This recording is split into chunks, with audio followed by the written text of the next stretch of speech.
Thank you very much, Madam Chair. Let me attempt a very quick and very brief wrap-up of the main themes touched on today. Today we have come together in remembrance of those ancestors that were victims of slavery and the transatlantic slave trade. Their memory has guided us through an enlightening and powerful conversation about how transformative education can be a tool to dismantle the persisting legacy of racism in the Americas.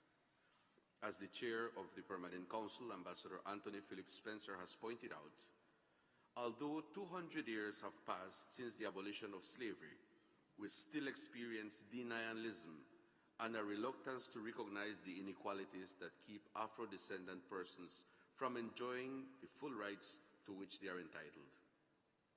This reality underscores the relevance of our role within the multilateral community and how important it is to come together to work towards eliminating the barriers that still exist for people of African descent in our region, while creating educational opportunities to uphold the irreplaceable value of our African roots and culture. Transformative education serves both purposes, and as expressed by Secretary General Luis Almagro in his opening remarks, the collaborative effort of a new social contract in education can serve as a new path to embrace diversity and multiculturalism. Through the presentations today of our diverse panel of speakers, we have heard very powerful messages and insightful views.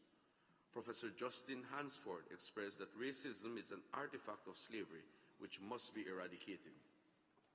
Ambassador Hilda Suka Mafudze highlighted the work of the African Union in speaking to important issues related to racism, including that of reparations for slavery. Mrs. Erica Williams-Connell painted a detailed picture of the seminal works of our late illustrious father, iconic historian Dr. Eric Williams, and their palpable influence across languages and continents. We recognize the fundamental and transcendental power of his writings in framing the slave trade in its piercing reality as a shaper of the economies of colonizers and the powerful impact and legacy wrought by the trade on the lives of peoples of the Americas. Mrs. Rhoda Muse highlighted the recognized role of the Commission in combating racism through education, partnering with teachers and civil society, and engaging with the youth. Mrs. Velia Vidal Romero referenced three strong commitments in transformative education. 1, using language to dismantle racist structures. 2, affirmative action to break the cycle of exclusion. And 3, the imperative of the restoration of self-esteem. She emphasized that this is a commitment we must make for the children who are the future. Dr. Marixa Lasso affirmed how essential it was to ensure that the museum reflected the absolute and hard-hitting truths of slavery, and highlighted that the port where the museum is located was built by the hands of slaves. She was clear that the economic infrastructure and success would not have been possible without the time, blood, and sweat of slaves, and that their energy sustained the economic viability of the state.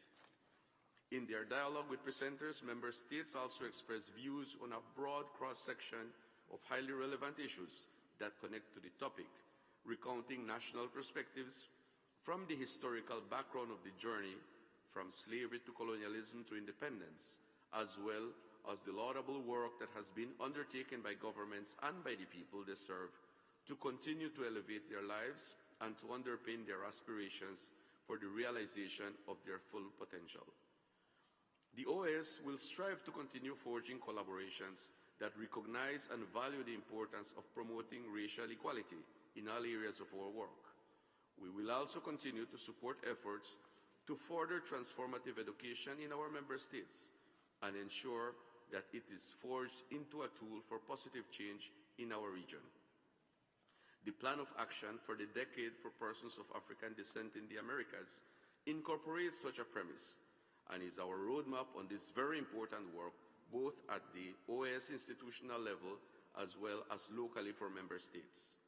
We cannot forget that the ratification and implementation of the Inter-American Convention Against Racism, Racial Discrimination, and related forms of intolerance, and the Inter-American Convention against all forms of discrimination and intolerance is also a path forward, and invite OAS member states to join in this effort.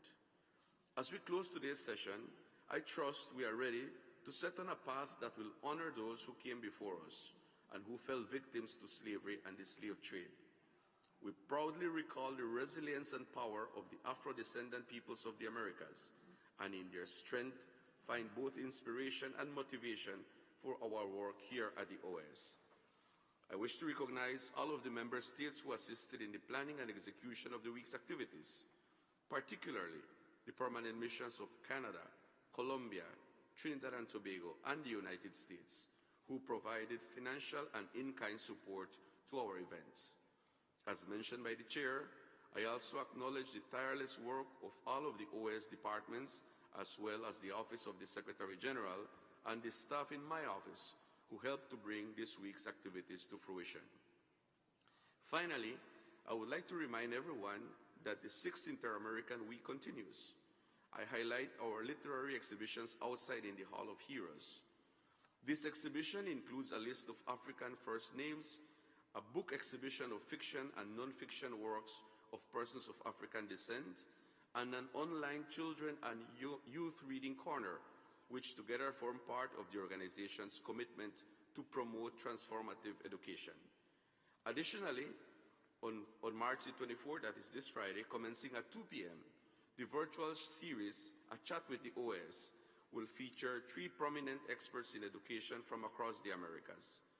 Panelists Professor Rose-Marie Bell-Antoine, Principal of the St. Augustine campus of the University of the West Indies, Dr. John Herlin Anton, Professor of the Instituto de Altos Estudios Nacionales de Ecuador, and Dr. Gary Denny, Associate Professor of History at St. Mary's College of Maryland, will address the sub-theme, Decolonizing Education in the Americas, Mainstreaming Policies and Practices that Engender Pride in African Heritage and Identity.